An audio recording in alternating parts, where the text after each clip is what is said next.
Yan. Okay na. Okay. Start na. 30 minutes to go. Kasi,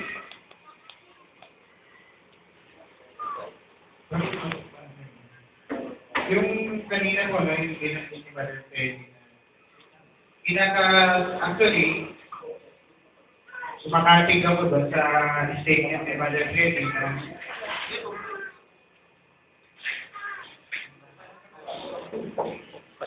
na all men, gusto lang doon sa lahat ng tao ay kailan. Ngayon, ang tanong naman, ano yung predestination niya? Yun nga yung dahilan, kaya may predestination.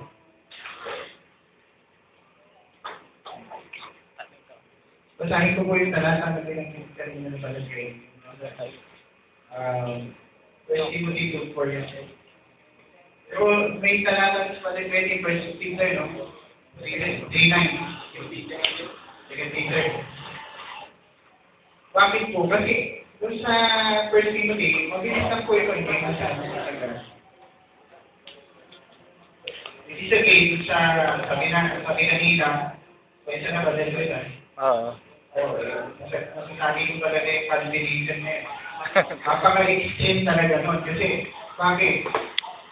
Kung ang Diyos ang magagawa doon sa iyo, ibig sabihin, magiging robot na yung tao. Ibig sabihin, wala siyang free will. Ibig sabihin, wala free will. Kasi magkaiba yung free moral agency may Brother Luis sa kanyang free will.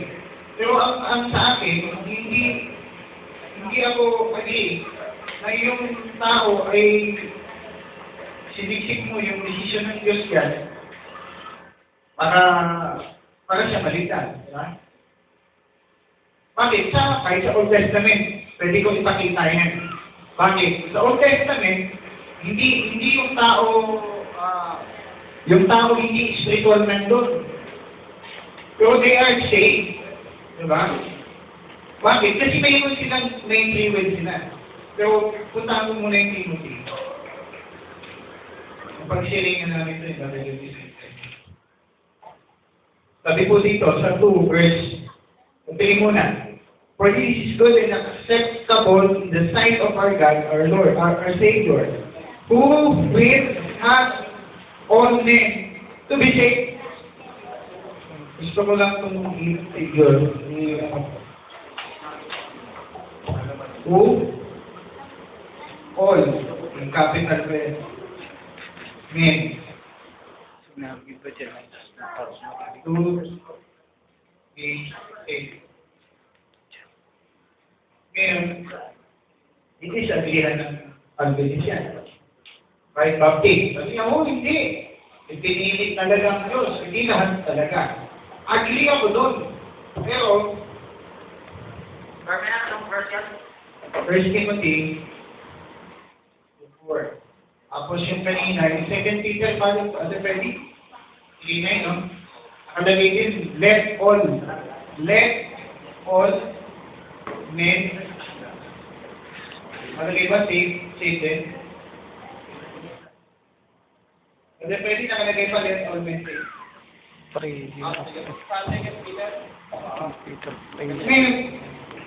Sabi ni Pastor sa akin kanina. Sabi ko, gusto yung all, hindi ito yung ligtas. So doon mo na, focus mo na ako sa talata. Okay, punta tayo sa men. Ano ba yung ibig sabihin ng men? So, si Pablo yung nagsasalita. Yung men, ano to, neuter ito eh. So, neuter, pag sinabing neuter, it can be male or female. Ngayon, punta tayo sa all. Ang tanong, pag all, ano ba yung all? Ibig sabihin yan, walang exemption. No exemption. No exemption. Check nyo po yan sa Greek. Check nyo yan sa original text. Ngayon, punta na ako dito. Dito na papasok yung, nakita niyo po, to be. See? Yung to be, tawag dito. Ito ay futuristic pa, no? To be. Tama ba? Future pa. Pero tingnan niyo yung ano, parang tapos na, may B. Past statement.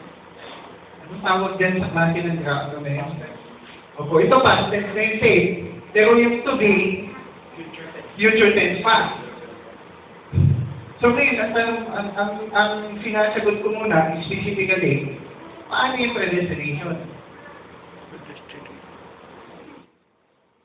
Explain natin. What is predestination? Predestination is before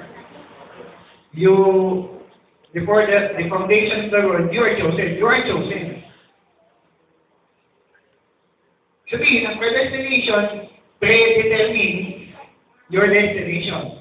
Lagi yan eh. Punta na tayo dito. Oo. Sino yun? Yung God doon sa taas, sa verse 3. Sa verse 3, nakalagay, God, our Savior. Sino yun? Yung who, siya yung nais who will have all men to be saved. To come. Ito po. Yung who doon, sino ba yun? It's referring to someone. So yung Diyos doon sa verse 3. Ang tanong, totoo ba yan? Hindi. Totoo yan, nakasulat eh. Ngayon, ang tanong, ito ba ay foreknowledge? Yes, agree ako doon. Ito ba ay foreknowledge ng Diyos? Opo. Pero, kaya nga, sabi ko, yung on dyan, kaya may to be saved, papasok yung predestination. Kaya sabi doon, to come unto the knowledge of truth. So yung tao na nais ng Diyos na maligtas ay gusto niya makaalam ng karunungan ng katotohanan. Kaya papasok yung predestination doon, yung foreknowledge, sabi ko nga, sabi ni Pastor, nakabati, ito ay foreknowledge. Hindi lahat ng tao maliligtas, agree ako. Pero gusto ng Diyos maligtas lahat. Bakit? Eh, paano papasok yung predestination? Hindi pinili pala. Diyan papasok yung free will. Diyan papasok yung free will ng tao. So, kung gagawin mo, hindi naman mabali ng, ano po eh, paano mo sasabihin dyan, hindi naman talaga gusto ng Diyos lahat. Ginawa mo ang Diyos sinungaling. Bakit? Nakasulat eh. Who all men to be saved? Ang Diyos. Ang may gusto. Pero nakabase doon sa free will para i-predestinate. So doon naman yung stand ng... Actually, this is Armenian yung stand na sinisend ko sa inyo. Bakit? Kasi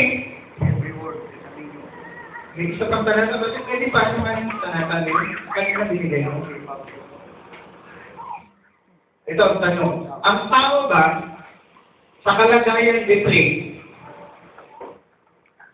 pwede ba siyang lumapit sa Diyos? Yes. Sagot ko yes. Paano? Una, alam niyo mga kapatid, maraming account sa Bible. Sabi ni Joshua to choose you this day. They are in the fallen condition yung Israel. Sabi ni Joshua, choose you this day. Whom thou shalt serve. Old Testament yan. Punta tayo doon sa si Noah family. Si Noah.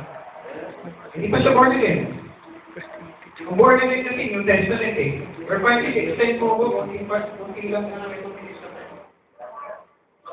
Si Cornelius, siya ba ay sa kalagayan ng born again or born in the spirit already, saka lang siya lumapit? Hindi. Hindi ko i-say sa inyo talata, pero gusto ko na yun, kasi alam niyo naman po yung account Bible. Yung kalagayan na yun, yung tao, pwede lumapit. Kaya sabi ko kanina, hindi nga ako, ay, sinasangayunan ko siya, pero may side na disagree ako. Bakit?